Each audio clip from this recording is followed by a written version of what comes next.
Hello, everyone. Welcome to Pause for Pedagogy. This is a conversation with Barbara Crosby on her new book, Teaching Leadership: An Integrative Approach with the International Leadership Association. My name is Dan Jenkins, and I'm Chair and Associate Professor of Leadership and Organizational Studies at the University of Southern Maine and co-editor of the Pause for Pedagogy series. The ILA and I are thrilled to welcome Barbara to our latest conversation in the Pause for Pedagogy series. Well, welcome, Barbara. Hi, Dan. I'm happy to be here. We're so excited that you're here. Would you mind starting by telling us just a little bit about yourself? Well, at the moment, I'm trying to transition to emeritus status at the Humphrey School of Public Affairs. Not being totally successful, I've agreed to continue some teaching and research. Of course, this is something that I enjoy a great deal. I've been here at the Humphrey School for about 30 years, focused on leadership education in public affairs. And before that, I had kind of a motley career. I was a journalist, a newspaper reporter, and editor for quite a number of years. Then I went over to the other side, so to speak, and worked in the press office for the governor of Wisconsin. And then when I came to Minnesota, I was a speechwriter for the governor of Minnesota, worked for a nonprofit for a time, and then ended up at the Reflective Leadership Center at the Humphrey School. Great. Excellent. I appreciate that. So we're here to talk a little bit about your new book, Teaching Leadership: An Integrative Approach, and we've got an article that you so generously wrote for us that is in our Interface newsletter. So what was your vision for writing this book, and what were some of the questions you were hoping to answer? Well, I was really motivated by the realization that so many people are called upon in some way to teach leadership courses, maybe organize leadership workshops, maybe build an entire leadership center or program, and yet there is very little guidance in our literature about how to sort through what's now quite an array of good material, including also some not so good material. And, how do you actually make sense of our field? How do you prepare yourself to be a leadership educator? That's what was really on my mind. And, when I first got involved with leadership education, it was quite different from now. We here at the Humphrey School really we're at sea in some ways as we tried to provide leadership education for a diverse group of mid-career people from the nonprofit and government and business worlds. And so we set about trying to figure out from just the basics, what is leadership anyway? Right. We were pretty sure it wasn't just what CEOs of corporations do. We could find plenty of material that was based on their insights and experiences and so on, but that just didn't seem to meet the needs of our audience. So, we set about quite an effort of bringing some of the people like James McGregor Burns, who had, recently written really the pioneering book, Leadership, and Ron Heifetz, Barbara Kellerman, and others to help us engage in this thinking. And, out of this, partly through trial and error, came our own frameworks and our own methods and so on that we've been using. And so, at that time, it was kind of a different situation than now, when there's just, this wealth of frameworks and resource materials and research and so on. And so now the challenge is more about how to understand which ones are better than others, how to develop maybe your own sense of what's best in your context. And also then the other piece of this was that I truly felt that we as leadership educators need to turn the lens on ourselves. We are asking participants in our courses and our workshops and other kinds of experiences to really engage in a lot of self-reflection, a lot of self-awareness. Aren't we really required to do the same? both to analyze our own leader identity, et cetera, but sometimes to kind of experience ourselves. What's it like to be asked to do some of the truly deep introspection that we often ask our participants to do? Right. So when in thinking about the angle that you took and kind of the response to preparing leadership educators to do this work, um, what would you say to a new, a current, a veteran leadership educator that was going to pick up your book? What parts of preparation is the book appropriate for? Well, I hope it's appropriate for quite a bit of diversity in the readership. Sure. So for the new person, it may just be to dive in and hear some stories from veteran educators. And also, maybe if you're under some pressure to get curriculum developed, there's some good exercises in the hands section of the book. And so, immerse yourself in the stories, enjoy those.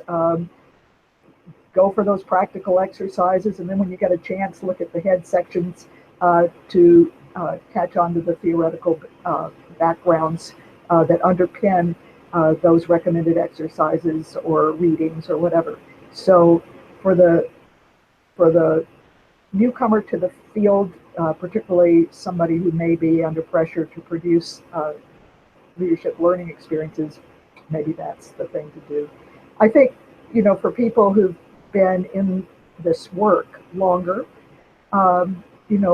look at the 5 sections of the book and see which one kind of speaks to your context and the challenges you face, Yeah.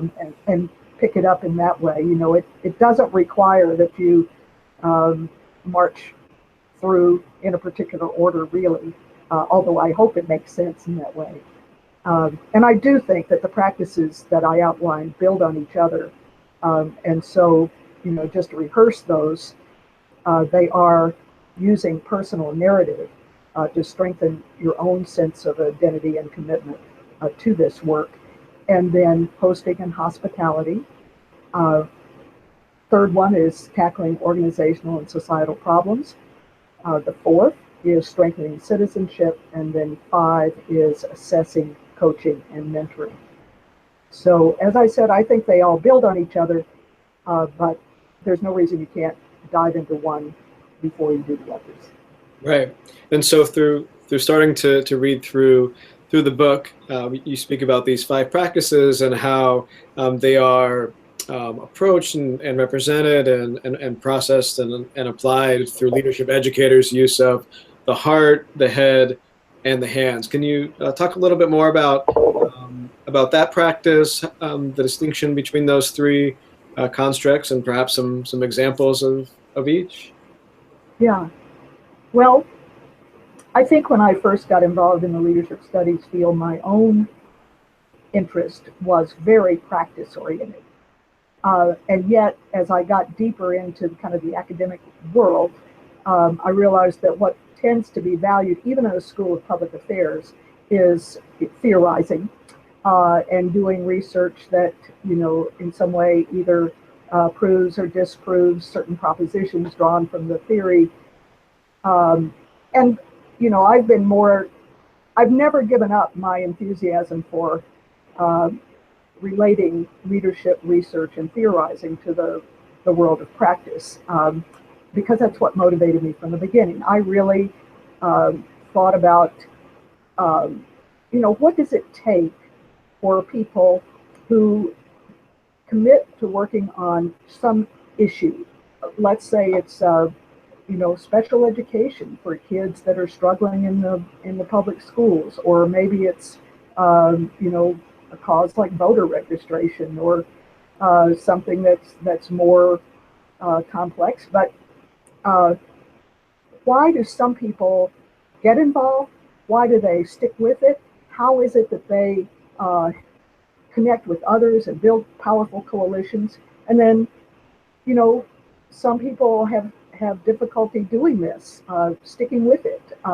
Their efforts, the people, the groups, they don't get very far with their efforts or their movements, and that was what intrigued me. And to a certain extent, I'm still working on that. I think a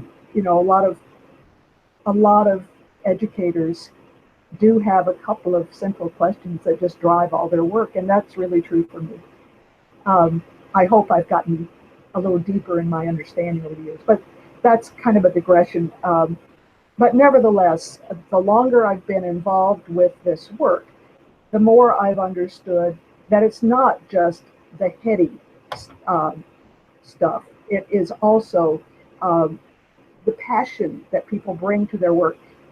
As I say to many audiences, look, if you don't care about what you're doing, how in the world do you expect other people to get excited about it? And so often people do care.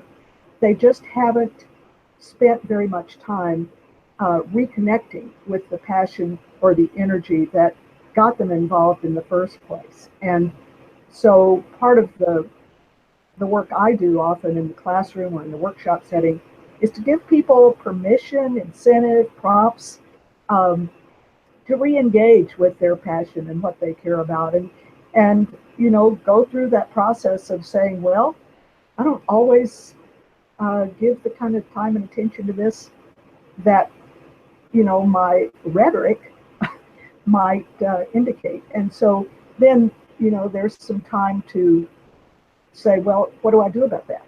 Do I redirect? Do I deepen? Do I network? A variety of things that you might do. So that's a bit on the head and the heart. The hands piece is, over the years, I've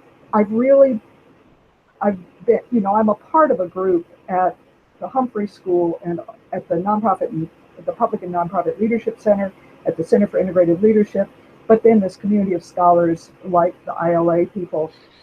And we have become more attentive to practice.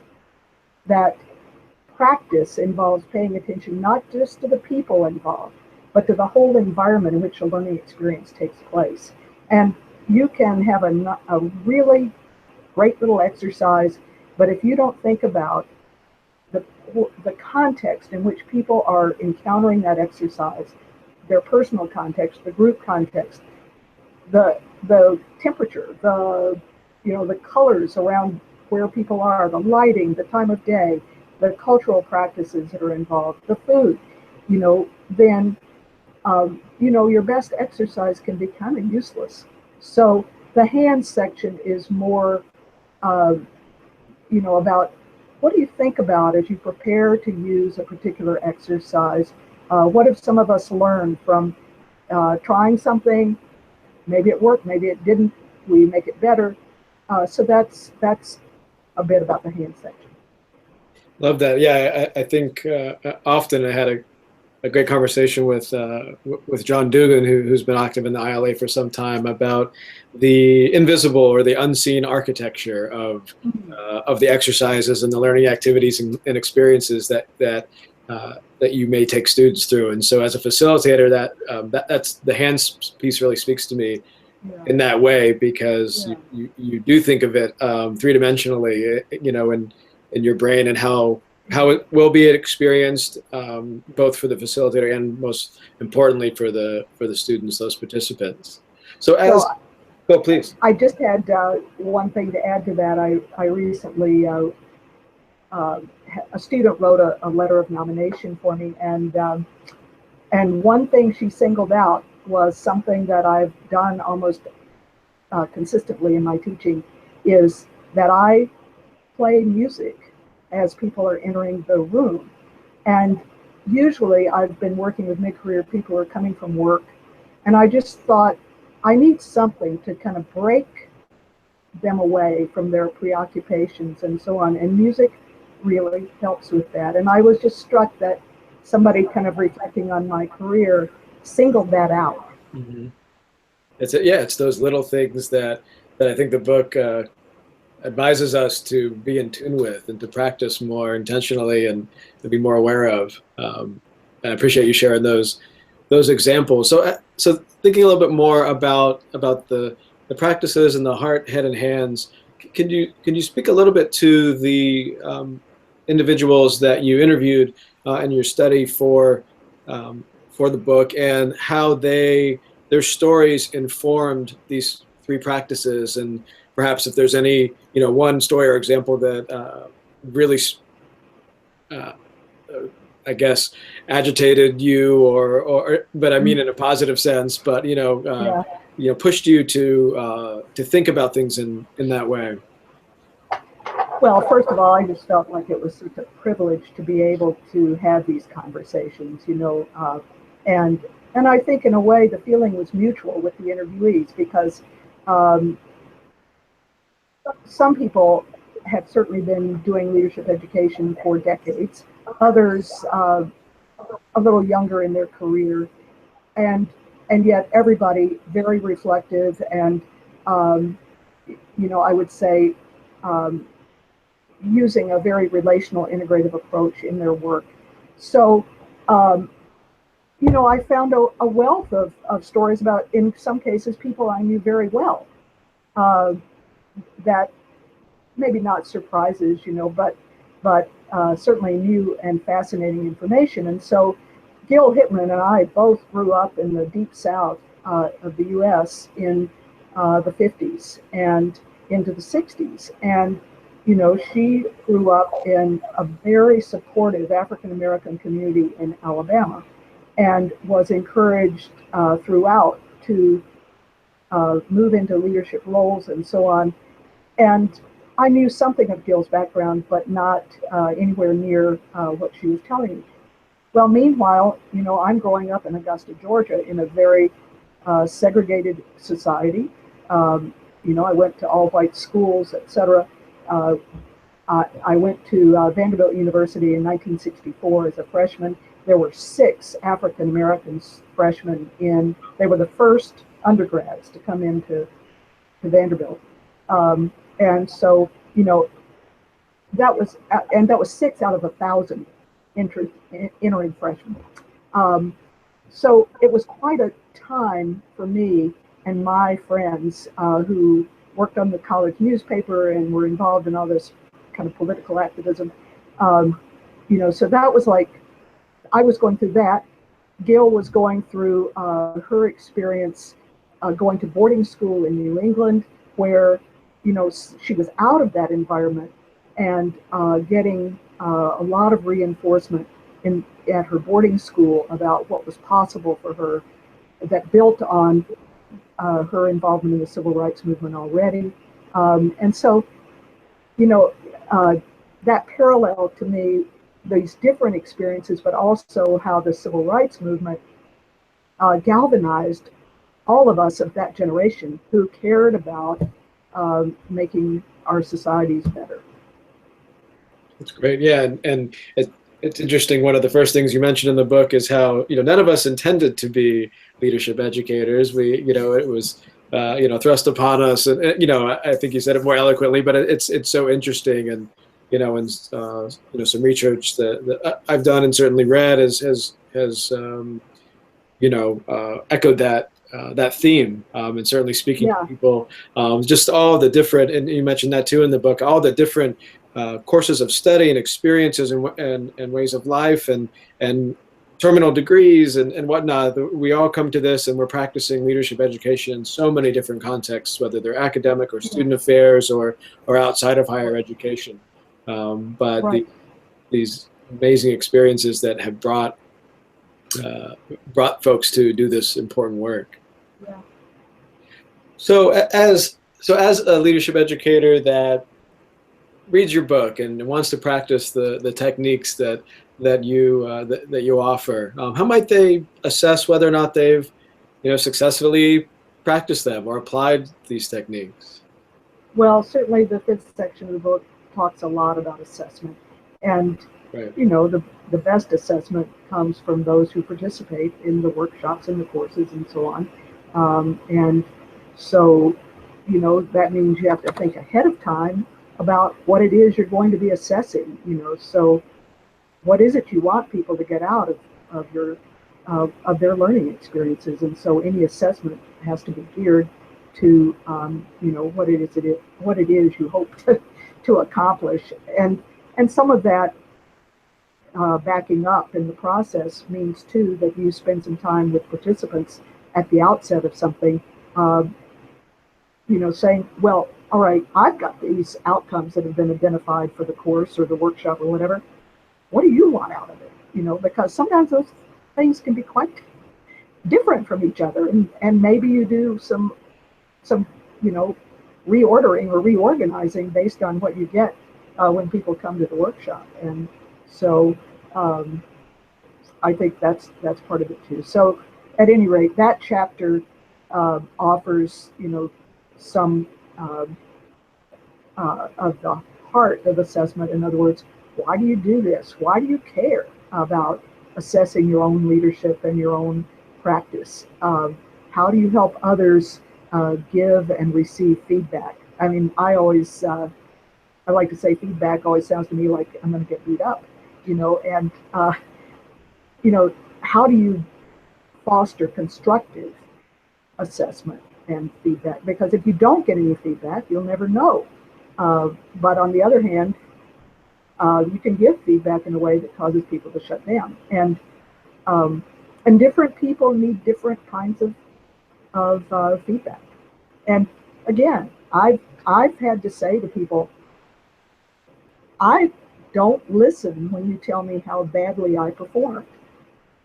I mean, I do listen, but all I hear is you failed, you're no good, etc. And then I don't care about what else you're telling. So that chapter has, that part of the book has quite a bit about good research on using assessment in connection with coaching and mentoring, and some very practical advice.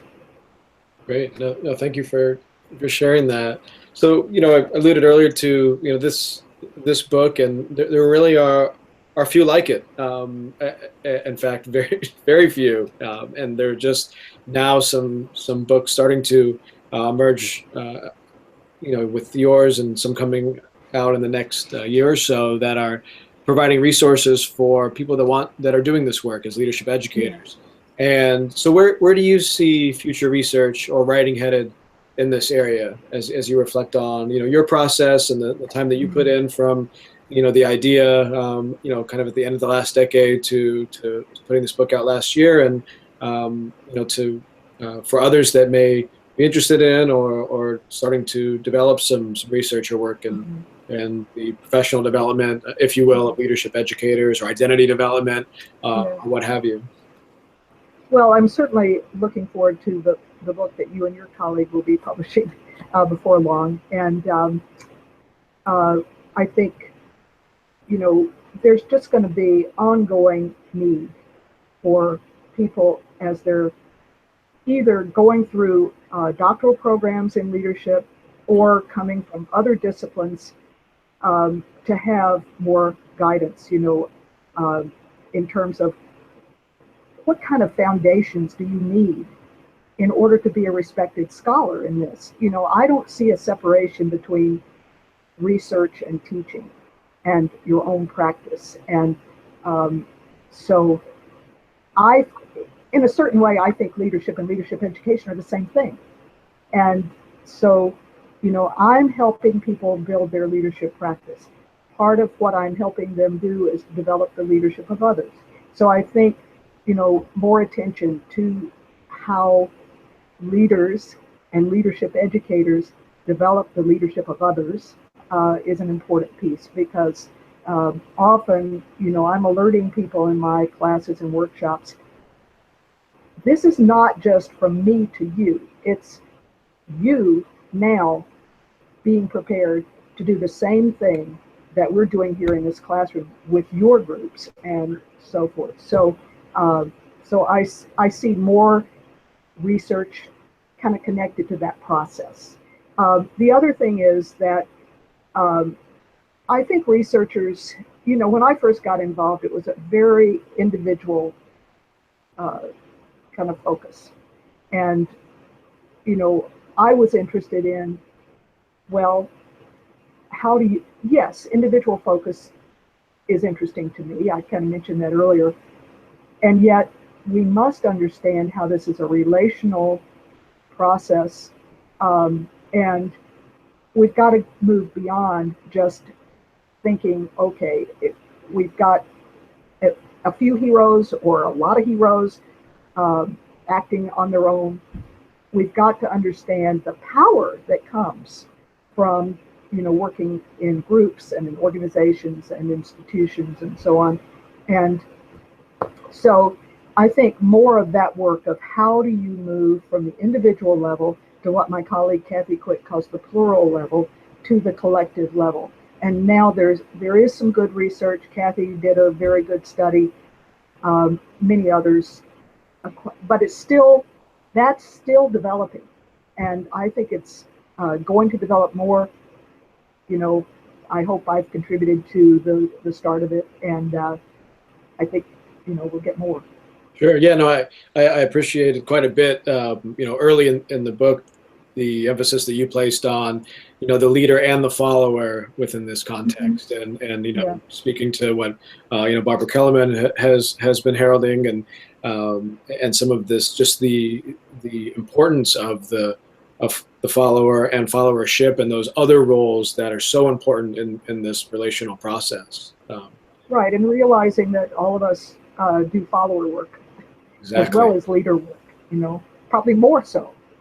In fact, yeah, that was at a recent ILA, it was Barbara and Ira Shaloff and two researchers, the names are escaping me from, that were working at a university in Canada, and they opened up this panel on followership on how many of you are the top dog in your organization. Everyone reports to you, and there was about 100 people in the room, and maybe 3 hands went up, and said, how many of you are not? Of course, everyone says, so why are we doing this leadership training? And so really kind of opening up that dialogue and really opening our eyes up to that, how important and critical that is. So I see our research as a discipline going that way, and certainly as leadership educators, we have to make sure that our students are aware of the importance of the support and the followership roles and the work that they do for their organizations. So yeah, so what will you be writing about next? Well, who knows? Certain things show up, and I'm actually involved in a project right now about the power of thinking critically. A woman named Elizabeth Minnick, who was my PhD advisor, has written a book called The Evil of Banality, and drawing on Hannah Arendt's phrase, and